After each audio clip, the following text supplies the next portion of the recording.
Os Bons Companheiros é um filme excelente do começo ao fim.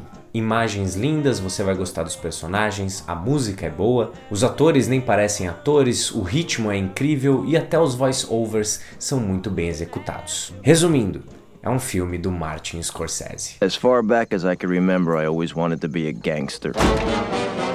O gênero gangster fez muito sucesso nos Estados Unidos. Filmes, desenhos, documentários, tinha de tudo.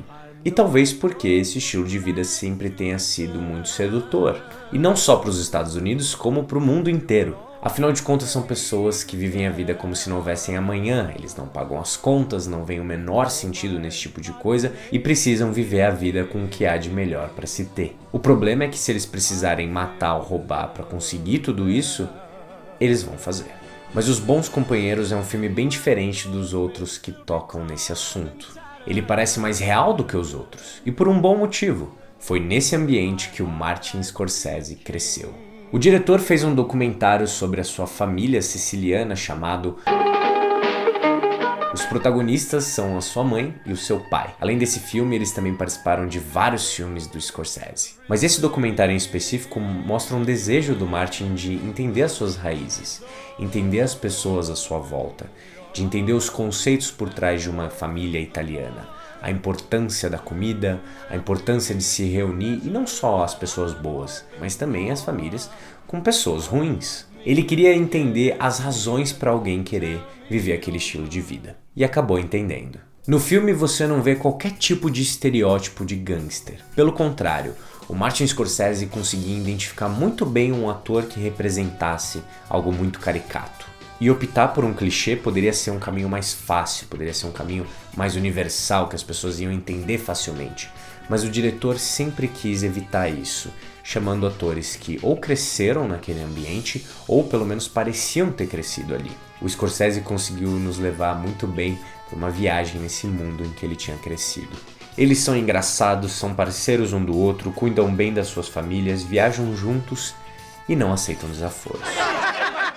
O filme inteiro é construído pra gente gostar desses caras. E esse é o ponto-chave da direção do Martin. Esses gangsters são pessoas. E ao invés da gente só ver eles roubando, o Scorsese fez questão de mostrar bastante os jantares, os casamentos e as festas de criança. Isso sem falar do elenco que é extremamente talentoso e carismático, com Robert De Niro, o Ray Liotta e o Joey Pesci nos papéis principais. Tudo para ir aproximando a gente desse universo e gostando do que está acontecendo. Até que...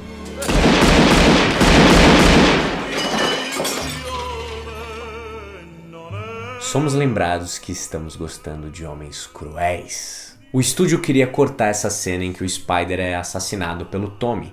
Segundo eles, nesse momento a plateia ia se desconectar do Joey Pesci. E o Scorsese respondeu com toda a paciência do mundo, dizendo: é exatamente isso que a gente precisa que aconteça.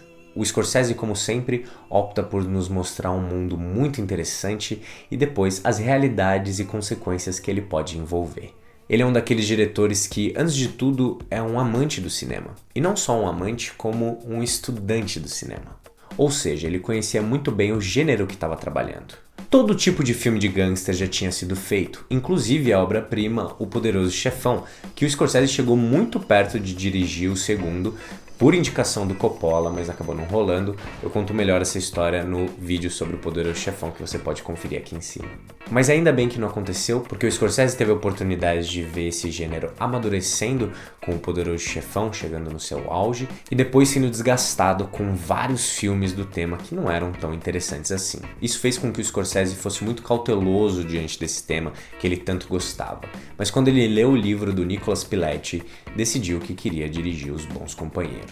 Por mais que ele já tivesse começado a investigar esse universo em Mean Streets, o que chamou a atenção do diretor para esse projeto foi ter identificado um novo ponto de vista para esse tipo de história. O ponto de vista de alguém que já esteve lá dentro. E foi isso que motivou o diretor, e ele convidou o autor do livro para ser o roteirista desse filme. O Nicholas Pileggi nunca tinha escrito um roteiro, e ele começou a trabalhar em parceria com o Scorsese e acabou ficando bem impressionado com o método do diretor. Enquanto o cara escrevia, o Martin já via o filme. Ele já pensava nas músicas que usaria em momentos-chave, nos movimentos de câmera, na aceleração da edição quando a droga estivesse fazendo feitos sobre a vida dos personagens e quando os cortes não seriam necessários. Isso porque o diretor tinha algo a dizer com cada frame do filme. Nesse plano sequência, por exemplo, nós vemos os personagens entregando a chave do carro e andando até a casa de show, furando a fila e indo por um caminho diferente. A importância dessa escolha é totalmente ligada à narrativa. O primeiro ponto.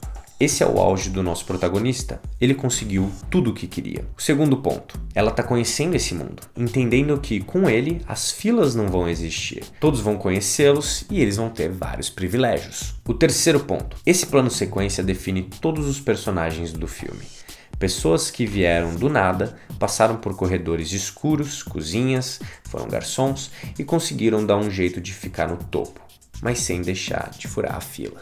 Essas escolhas do Scorsese fazem total diferença para o filme ser tão impactante. O diretor gosta que os atores não tentem reproduzir aquelas falas. Por isso que ele deixa eles tão livres para improvisação, como eu disse no vídeo sobre o Lobo de Wall Street, que também está aqui em cima. Mas a improvisação não é como você deve estar pensando, não é stand-up, os atores não chegam e inventam as falas. Eles seguem o roteiro, mas estão livres para testar. O Scorsese dá esse espaço para os atores ficarem confortáveis, e se a cena fica boa, ela entra no roteiro e por fim, no filme. Como essa cena entre o Joey Pesci e o Ray Liotta. O Joey Pesci tinha passado por isso na vida real, só que ele não era o cara que estava intimidando, ele foi intimidado.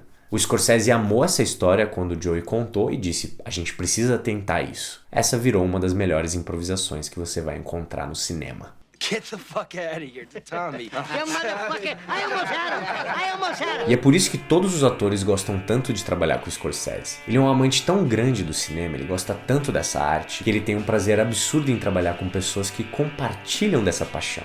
E diferente da maior parte dos personagens, o filme durou e vai durar para sempre como um dos melhores já feitos. Um retrato fiel e, portanto, brutal. Esse é o poder de Os Bons Companheiros. É uma imersão em um mundo real. As pessoas são cruéis a esse ponto. E o pior é que nós sabemos disso. E ao invés de romantizar ou criticar esse universo, o Scorsese opta por mostrar a realidade. E assim você pode tirar suas próprias conclusões. Os Bons Companheiros é um retrato feito por alguém de dentro, mas não por alguém que decidiu pegar uma arma, mas sim por um garoto baixinho com as sobrancelhas grossas, que ao invés de ir para esse caminho, decidiu entrar numa sala de cinema.